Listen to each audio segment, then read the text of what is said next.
Hello students. Now next topic in our curriculum is queue as a data structure. So last time we studied stack as a data structure. So on the similar line, queue is also one type of data structure. So queue is linear data structure in which elements are added and removed in particular order.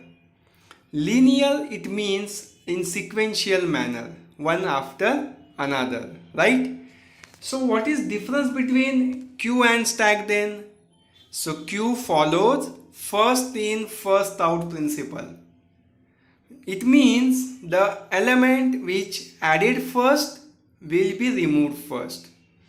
If you compare this with stack, stack follows first in last out principle, right? So as the element which added first are removed first, so insertion and deletion done from different sides. In stack, insertion and deletion done only from top side, right? So in queue, insertion done from rear side, means from back side, and deletion done from the front side. Okay. Now let's look up at the example. So this is the example of queue. You can say there is a library, and in the library there is a queue of students. The students which comes first will get first response from the librarian, and the new student get added from the back side. So the student which holding a books in the first number is the front of the queue, and the student which stand at the last is nothing but rear of the queue. Now next is how queue can be represented in memory. So in order to represent queue in computer memory, we can use the concept of array, right? So by using the concept of array and some C programming features, we can implement concept of queue in C programming. So this is the example. You can say there is a queue with capacity or with size 8 elements starting from 0 to 7. So when new elements comes in queue, let's say 10, so it is goes to index number 0, then 20 index number 1, 30 index number 2. So your rear get increased, okay, increase by 1. So if new elements come, then it will go to third index location. And if I want to remove the element from the queue, then from the front side elements get removed. So there are two operations in queue. One is enqueue and second one is dequeue. Like in the stack, we are using push and pop. So first operation is enqueue. Oh, now what is enqueue? Adding or inserting new element in queue is called as a enqueue. If you want to add new element in existing queue or in empty queue, then that kind of operation is called as enqueue. Only the one thing you have to remember is that if the queue is full, then new element cannot be added in the queue, and new element always added at the real position, not in middle somewhere. Real pointer points the location, at that location new element get added. So this is called as a enqueue operation. So see this example. There is an empty queue with capacity of 4 elements. I say enqueue 7. So 7 get added in the first block, then enqueue 4 second block, enqueue 9 third block. So in this way elements get added in the queue. Second operation with respect to queue is nothing but dequeue. Now what is dequeue? D means delete. Removing existing element from queue is called as a dequeue operation. So if you want to remove a element from the queue, then you can use dequeue operation. And the element always removed from which side? from the front side. Okay, and one thing you have to remember, if your queue is empty, then element cannot be removed from the queue. Okay, so these are the two operations. Now see the example. There is a queue with elements 1 2 3 4 5 6. So when I say dq, 1 get removed. When I say dq, 2, then 3, then 4, then 5.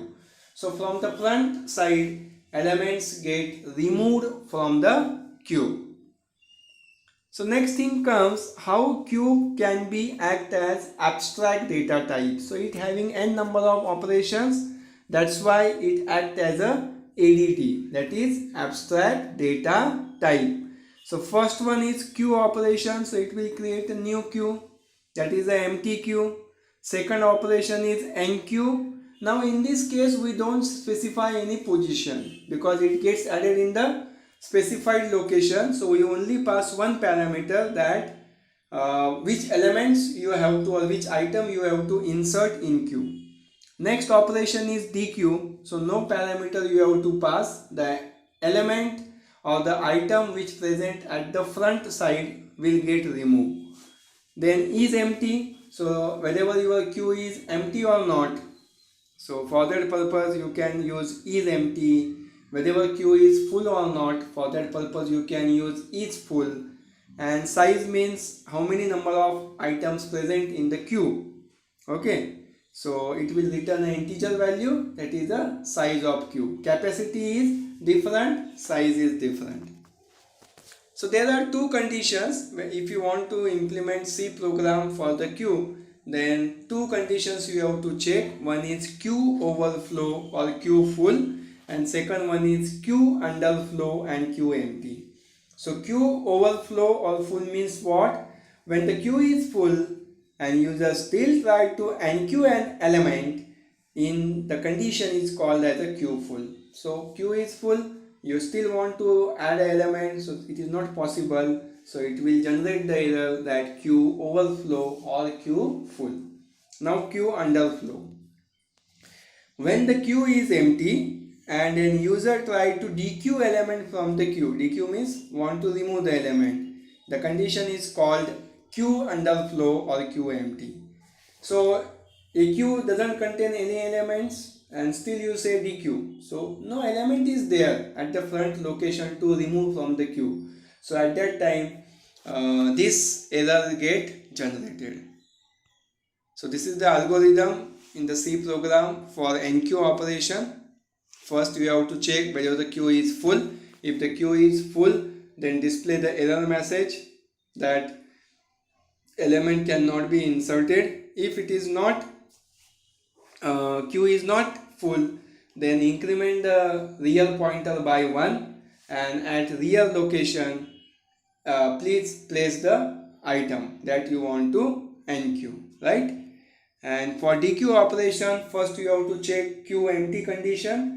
If queue is empty, then say error message that queue is empty, no element can be removed from the queue. And if the queue was not empty, then first increment the pointer because front is at 0th index location, right? So take the data from front location and just increment the pointer from front to front plus 1. So now the next element will be the first element and automatically that element will get removed, right? So these empty conditions will not be filled, please keep in mind. So in this way you can perform dequeue operation. Now there are some types of queue. So first type is linear queue. So linear queue means simple operation queue in which insertion occurs at the rear of the list and deletion occurs at the front of the list. So that's we see here. Next type of queue is circular queue. So circular queue means last node is connected to the first node. Okay. Now in the linear queue, last node is not connected to first one in sequential manner. But in circular queue, last node is connected to the first node. Now what is the advantage of circular queue? even the last element is occupied, new value can be inserted behind it in the first empty element of the array. Means empty locations of the queue can be occupied, can be fulfilled, can be fully utilized by using circular queue.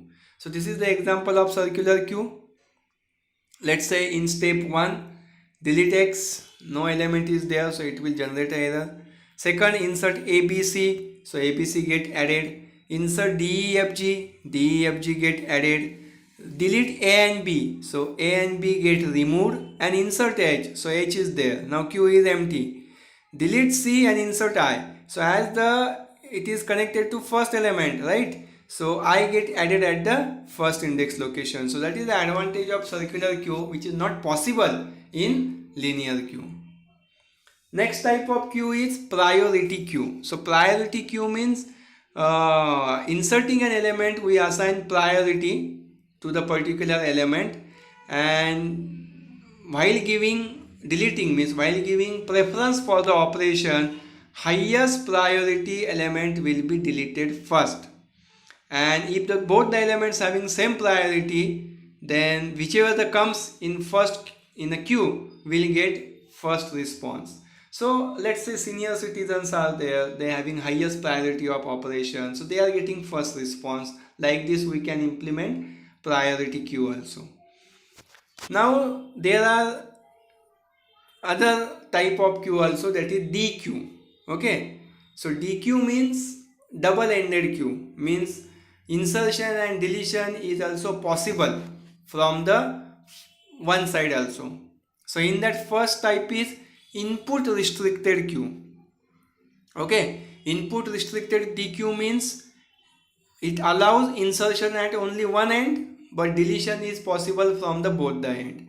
And output restricted queue means what? Deletion is only on one end, but insertion from the both the side is possible. So that is the concept of DQ.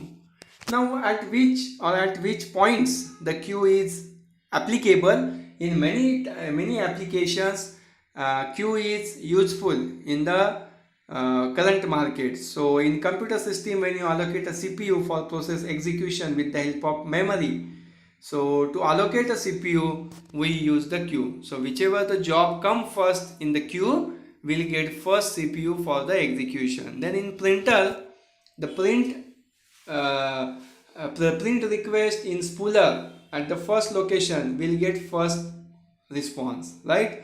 And in general reservation counter ticket system or anywhere you are going to order something, so in that case we are using queue. So queue is also good type of data structure in general life you are using. So thank you for watching this video. Hope you are getting the concepts.